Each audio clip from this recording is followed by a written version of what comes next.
से बोली पंघाड़ी वाली मैया की जय माँ काली बरावत। या देवी सर्वभूतेषु शक्तिरूपेण संस्थिता नमस्तस्यै नमस्तस्यै नमस्तस्यै नमो नमः।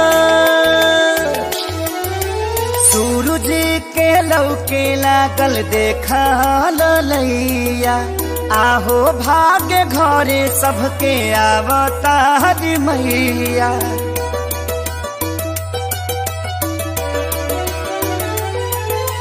सूरज के लौके लागल देखा ललैया आहो भाग्य घरे सबके आवता हरि मैया। अब करा जनी दे भइल पूजन के बे जनी जियरा छाछा नावा हाली दूध लेके आव गैया के आरती उतारा मैया के बउआ पखारा मैया के।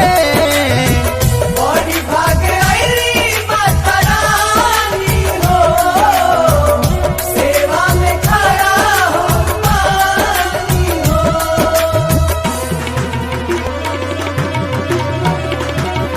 Presented by Adishakti Films.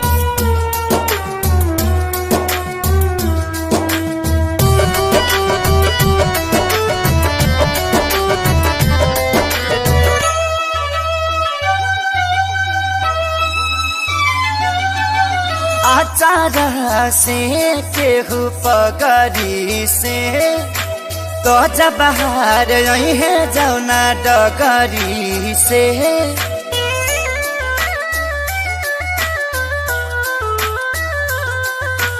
आचार से केहू पगरी से तो जब बाहर यही है जौना डगरी से।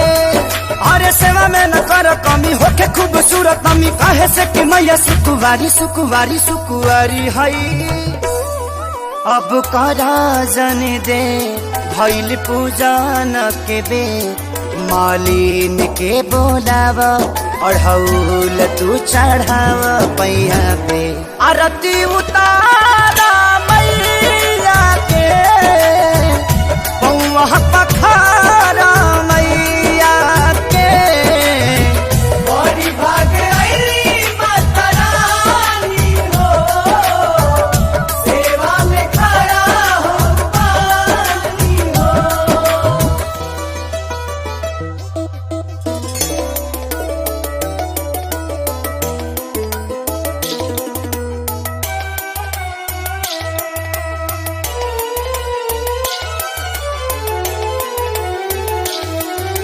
धरती के भाग दुए बेहरा जागेला चाही तो कुआर बड़ा नेक लगेला।